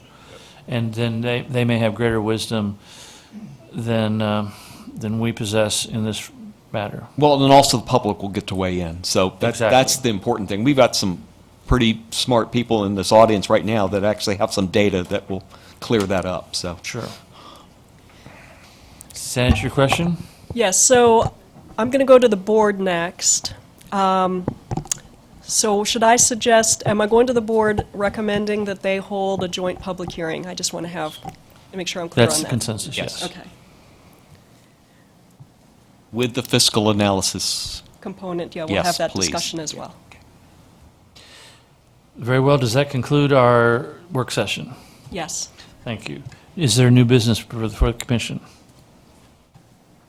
Seeing none, then now there's time for public comment. Did anyone wish to address the commission on issues If you wish to do so, then please come forward and go to the podium, identify yourself, your name and address, and we welcome 3 minutes. The little light in front of you will start off at green, and then it'll be green for 2 minutes, and it turns yellow with a 1-minute warning. It'll be red at the 3 minutes. But welcome. Thank you. My name's Frank Broderson, 5320 West Philippi in Spotsylvania County. I wish to thank you for the opportunity to speak this evening. As a millennium arrival in Spotsylvania County, I am growth. And it's great to see tonight an industry-centric committee recognizing that growth has costs. And I'm delighted to note that Jackson Village had representation on that committee. At your next meeting, the Jackson Village proposal will again be on the agenda. While staff previously indicated it meets the intent of rezoning for mixed use, the minutes of your last meeting omitted some specific issues. The staff report clearly states this project does not mitigate impacts on capital facilities per proffer policy. Example, the students expected in this development will cause all schools serving it to exceed capacity. The developer's response was essentially, taxes cure all ills. Staff also reported a failure to meet the intent of the comp plan's transportation goal. One illustration, while it is just one of 4 potential projects that will impact Massaponax travel, all by itself, Jackson Village will cause 7 intersections to fail. And completely unmentioned was Latitude Street in Cosner's Corner. It's currently the main entrance to Kohl's and other retailers. It also will serve vacant commercially zoned land. To ease traffic, Jackson Village proposes using Latitude Street to funnel traffic away from Highway 1. Unmentioned was the staff's analysis. Quote, traffic backup is projected to be over 1,000 feet. I wonder, and you should too, how Kohl's will like having their main entrance blocked with those backups. At 32 feet wide, Latitude Street is not designed to be a collector street. For that purpose, it should be a minimum of 60 feet, 4 lanes wide. Latitude Street will become, if you look at the total design, a high-speed cut-through. Who will finance the necessary legal and absolutely mandatory physical changes needed to make Latitude Street safe as a collector street? Will we again, as we did for schools, hear that taxes cure all ills? Hey, I'm not anti-growth, I am growth. But I am adamant that Spotsylvania's elected and you appointed leaders should recognize problems, create and fund solutions as we grow. As you consider Jackson Village, please remember it does not mitigate impacts on capital facilities, it does not meet transportation goals. All schools will exceed capacity, and approval as proposed will adversely affect Kohl's and other retail growth. Approval will create an unsafe and dangerous cut-through. Thank you very much. Anyone else?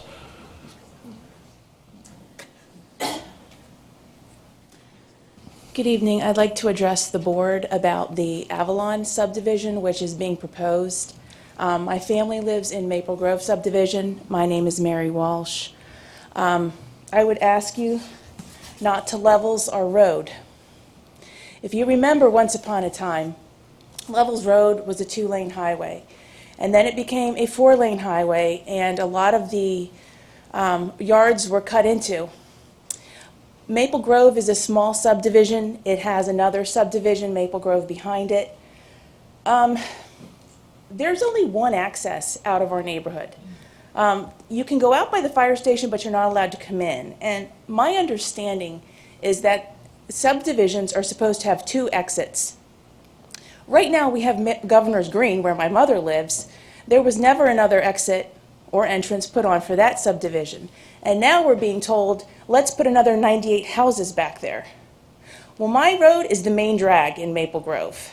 And we have lots of people that don't obey the speed limit on my street. I have to tell my friends, be careful when you pick up your kids from my house, because nobody goes 25. Okay, a few, okay. But not a lot. And my own son was hit backing out of our driveway because some kid came up at, 40 miles an hour, rear-ended his car, and the police officer said, well, I can't prove he was speeding, so, there's no way to tell.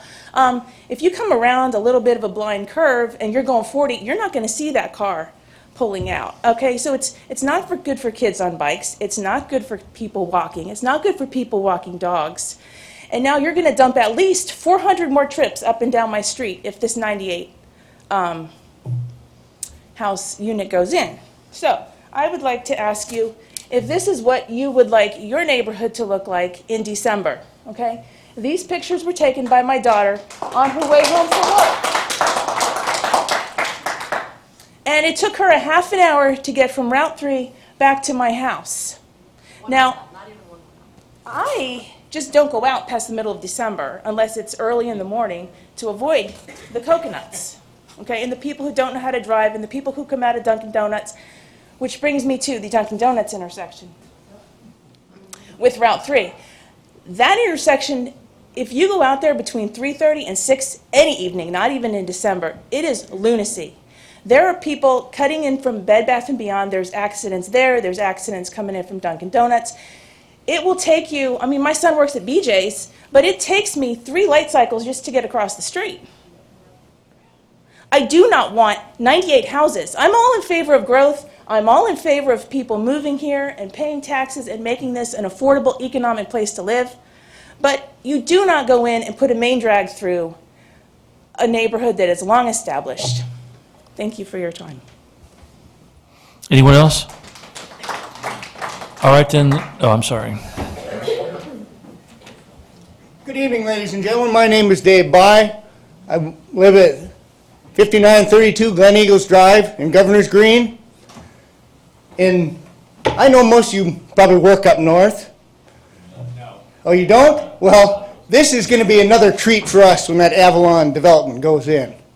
You fight going up 95, and then you come home and you got to fight to get your own subdivision. Maybe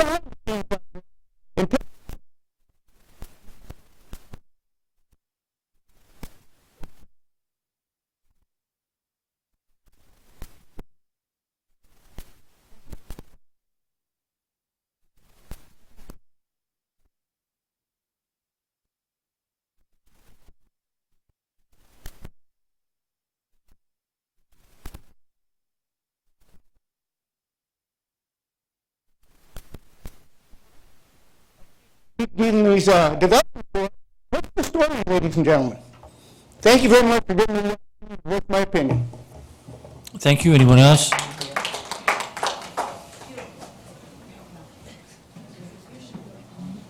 Good evening, ladies and gentlemen. My name is Karen Portillo, and I also live in the Governor's Green section of Maple Grove.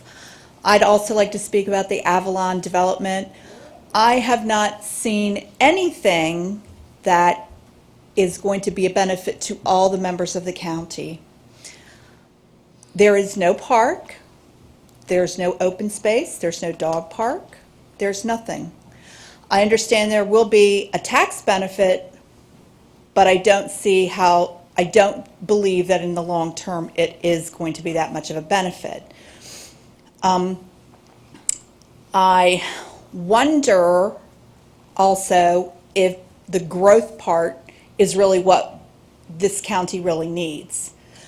And I'm just concerned that we will be building houses that will not benefit anyone. They are not affordable houses. They will not do anything to lower our housing issue for people who cannot afford houses. So I really no one has proven to me a benefit, and I'm so glad I got to stay and listen to how the proffer works, because I don't see how you're going to make any money off of this. I don't think it's going to be any good, and I thank you for letting me have the time to speak. Thank you. Anyone else? Please line up. Come on up. Good evening, my name is Mike Walsh. I also live in Maple Grove subdivision.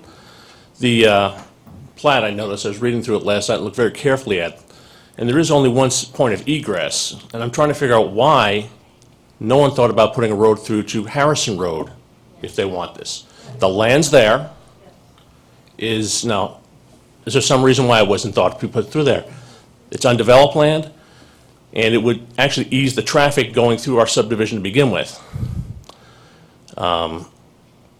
And also, I've noticed in the plat, there's wetlands back there. I don't know if that's been addressed at all by the county.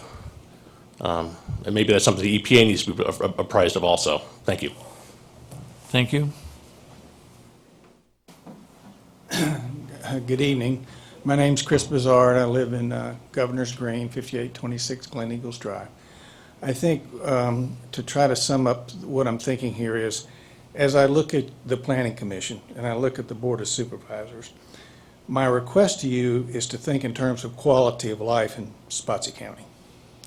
I came here in 2000 and I thought this was the greatest place to live that I'd ever been. I've been in the Navy. My father was in the Air Force. I've lived all over the world. I've lived in multiple countries. I loved this place in 2000.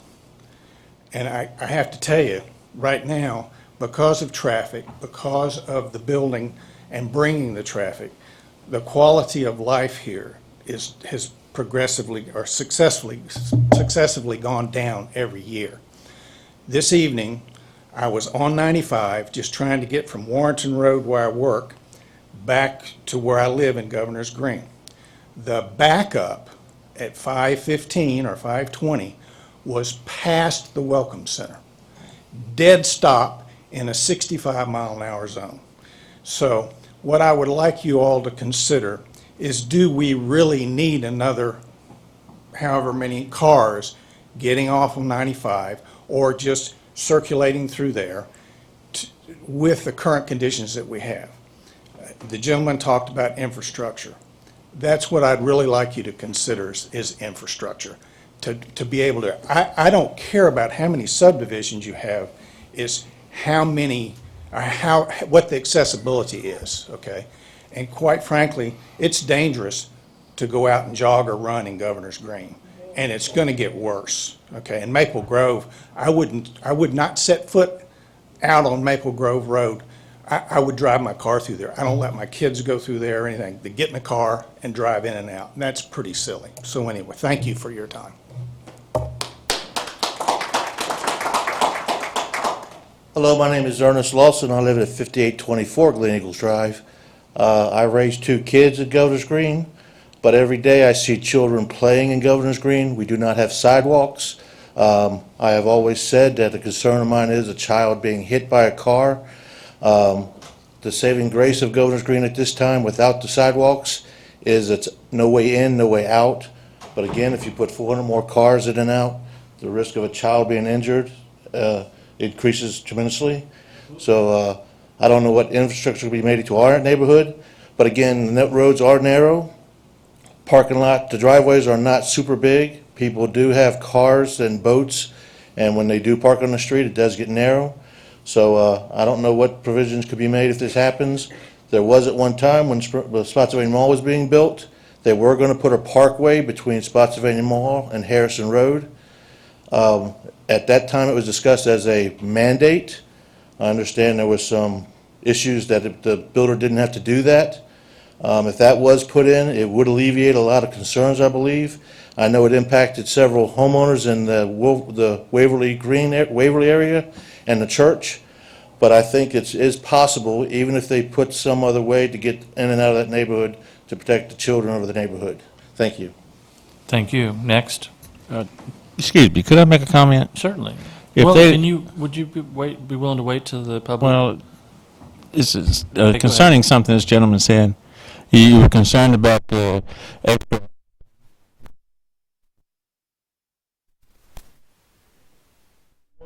Yeah.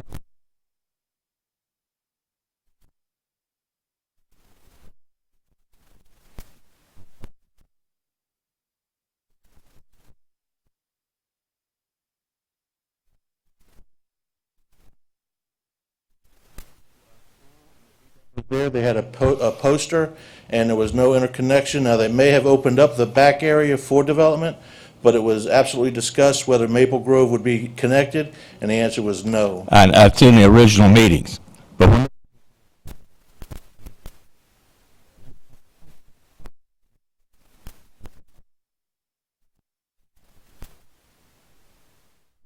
Next.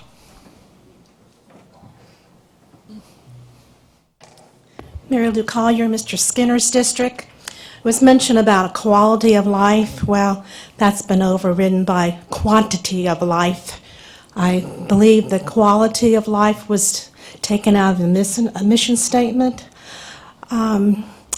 Also, the economic develop director mentioned that Spotsylvania in the next 5 years is going to be shining. Well, my projection is for shining in Spotsylvania is the shining of the automobile headlights, brake lights, and the lights on porches from all the residential housing. We need to stop thinking about housing and put our emphasis on jobs and industries to come to Spotsylvania. We don't need to make Spotsylvania another Northern Virginia. You got people commuting back and forth. There's enough of that. We need to get industries in, and I don't mean the R's. I don't mean residential. I don't mean retail. I don't mean restaurants. We need to have companies to come in, manufacturing, IT, government contracting. We need jobs, not short-term jobs that the construction will give. And recently, in one of the subdivisions, the question was asked, will they hire local people?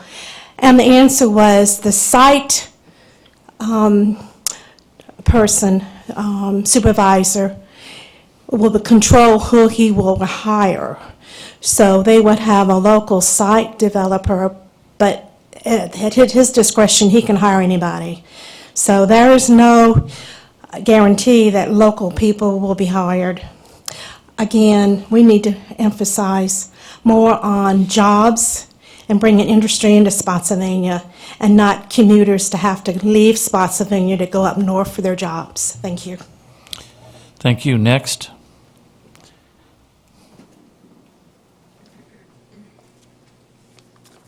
My name is Loretta Fleming. I live at 11722 Innisbrook Circle. The builder of this subdivision built my home. I despise the fact that he built my home. I really think that you all need to look into the quality of what he does in his buildings. My basement and the 3 houses next to me have flooded. He builds right on top of the water. He does not drain properly like he's supposed to. And I don't know how it got approved through this county. And we also need to know there was pump stations at each subdivision, and we don't know if those pump stations are able to hold or if there's going to be another pump station put into the subdivision for that purpose. And is he going to be with the proffers? I'm also worried about that too. There are no sidewalks. Sawgrass Lane has tons of children, and it's wonderful. It's so wonderful to watch them playing, and in a time that you don't know if they should be playing or not, and it's great to watch them playing. The cars come down there. It's going to be another Maple Grove. It's going to be another Maple Grove Drive where they're just going to fly down there and someone is going to get hit. The construction trucks alone, the road cannot hold that. It can't hold it. The construction trucks alone will tear that road apart. And any road that they come through. And that's the only way they can get there. And it's just, I just don't agree with it at all. And I hope you guys really listen to us tonight. Thank you. Anyone else?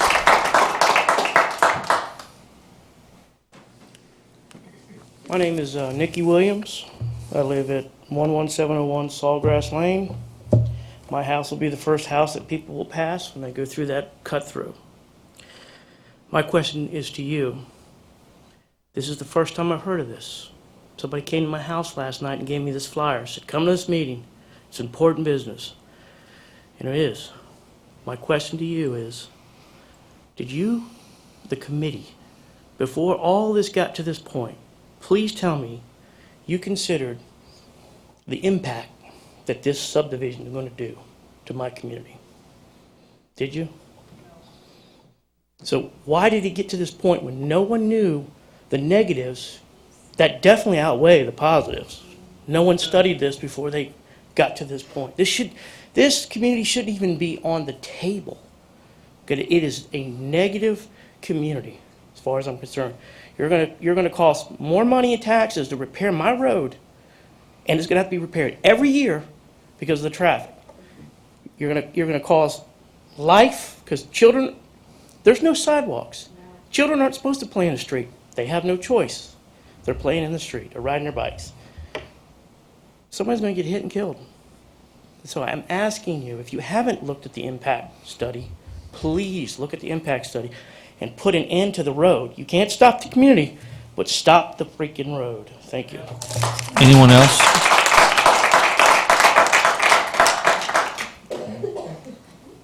My name is Jennifer Brown. I live on the other side of the circle where he lives, and I have 2 small children. I raised 2 other children. I've been there for almost, 14 years, 13 years. Most of us have lived there a long time. As he said, there are no sidewalks. I have a 4-year-old and a 6-year-old, and the streets barely hold 2 cars as it is.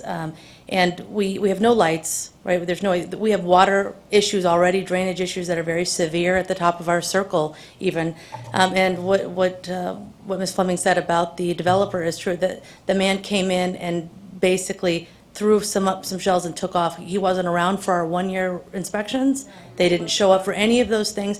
You can't let these people take the money and offer all this money, line their pockets, and then take off, and they leave all these people with nothing. But it's a terrible idea to go through this neighborhood. There's no space for it whatsoever. Nobody in the neighborhood, not one person would support this.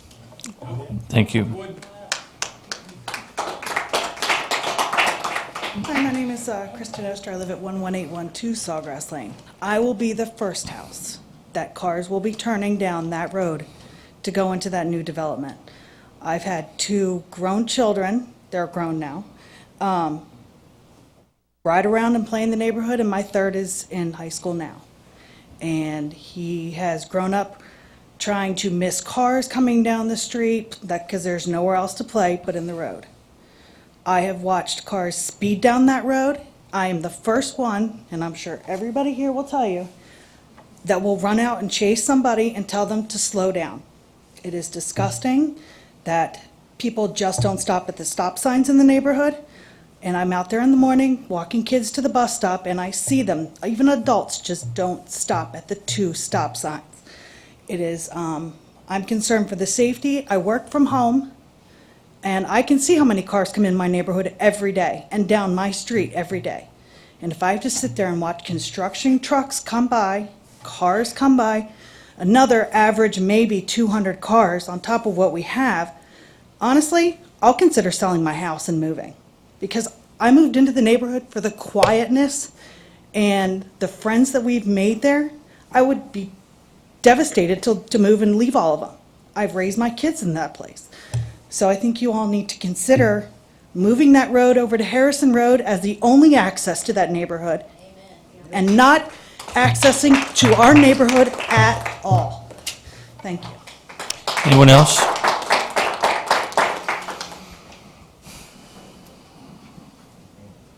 Uh-oh. Yep, trouble's here. You guys know me, but I think the county and the county staff has a very short memory. I sued this county because they proffered my land. Now you've got a developer proffering my land. If you pull up the overhead, it sounds like the auxiliary road, the future road, is on my property. It says Swanson property, Wareham property. Burgess Lane is a private road. I own part of it. I will never agree for them to come through my property. So you need to think about that. Hazelwall is selling this land.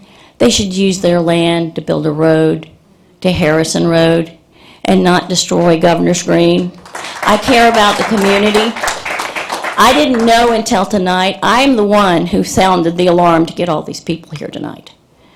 I didn't know until tonight that they had proffered my land to come through as an auxiliary road. I will never give that up. And if I have to sue this county again, I'll sue this county again. So think about it.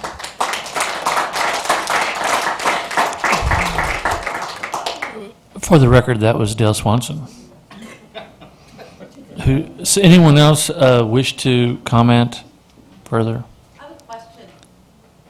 How are we notified about this? Well, the problem, let me say this, because the hour is late, and we might forget to say something, but because of the delay or deferral of the action, then I believe we'll make efforts with the staff to answer a lot of the questions. But the reality is the cat probably got out of the bag when this was rezoned 15 years ago. It was rezoned before any of us were here. Yes, it's a by right development on But it was an existing rezoned R1. ages ago. I'd have to research it to see. It may have been designated residential 1 from the beginning of zoning. Right. So this goes way back, and it creates a problem. And the part of the problem is that the landowners, when they acquired that zoning, then their property became worth, considerably more, and now they want to do with their property what they have the right to do by county ordinance and by state law. And so, in my 3 years on the commission, I don't recall that we've ever blocked a preliminary plat approval at this stage. And so I hope that we can get a lot of answers between now and the time when we do vote on it. One of the things that you all observed this evening that hopefully you tell everyone to become aware of this and watch the repeats of this program on cable over the next 2 weeks is the fact that over the years, government mandates from the state and federal level have caused county expenses to go up and up and up. Oh my goodness, could anybody here imagine that anybody in government would contemplate $3.8 million for an animal shelter that ultimately would only hold 240 dogs or cats? I mean, it truly is insane, and yet we're told now that we're going to pay $1,000 a day in fines if we don't capitulate to the heavy hand of state government and regulations that are of this nature. You see it. And you also need to know we are very sympathetic, and I have a friend who lives in Maple Grove, so I've been through there, and I know of the problem. And there's no good solution aside from a road to Harrison Road, and we have the landowners saying they can't build the road there. So we're in this position that hopefully in the next 2 weeks we'll be able to have more information. But part of the problem is that it's the expense of government is going so high, there's no longer the resources to dedicate to transportation. There's no money for the county just to come in and say, we're going to buy the land but from the other people and put a road in a different location, because these things cost tens of millions of dollars. It's just a horrible situation we're in, and in the next couple of weeks we're going to do everything we can to attempt to mitigate this. But I don't know what the solution will be given legal constraints. I welcome everyone back. I'm glad that you were here. I'm glad that you stayed and you hopefully learned about the very complex nature of planning. We do not have the wisdom of Solomon or the capacity to wave some magic wand to make problems go away. In fact, we hear, when I started on this planning commission, I had a full head of hair. And let me tell you, it has just that's what we deal with, is these type of problems. And you have my utmost empathy, and we'll do what we can. And I thank you all for coming out, but unless there's anyone else. Mr. Chairman, I'd like to make a statement. Could I speak to the people? You may. I want to assure you that to have that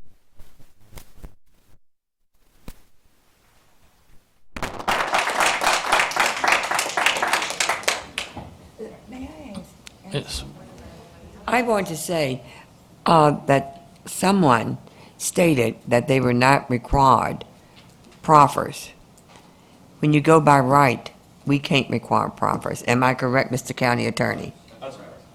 You can't require proffers in any case, but, But we don't, but- there's no reason for them to proffer because there's no rezoning needed. See, that's by right. It's no rezoning needed. Can't they pay for the road, the developer, to go to Harrison?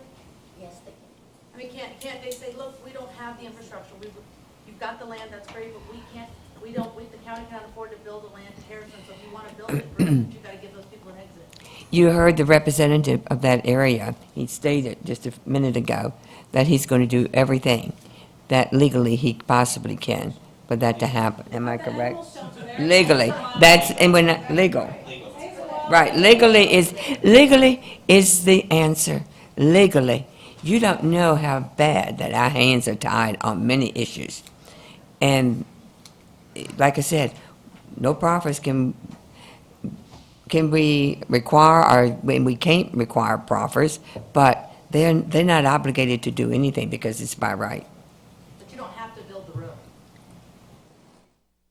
They don't have to build, they have requested the approval of this plat. They already have the zoning that can allow them to put in the 96 houses, I think, 98.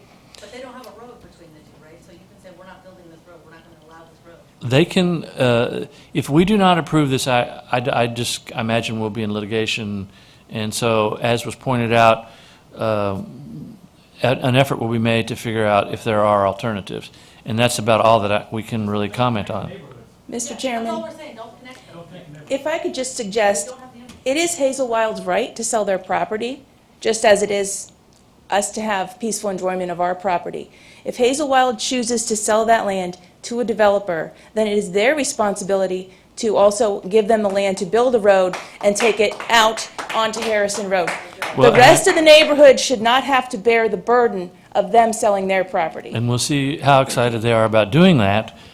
And we'll be back to you, so we'll see you in a few Could I, weeks. I mean, there's, could I make one more statement? please do. According to the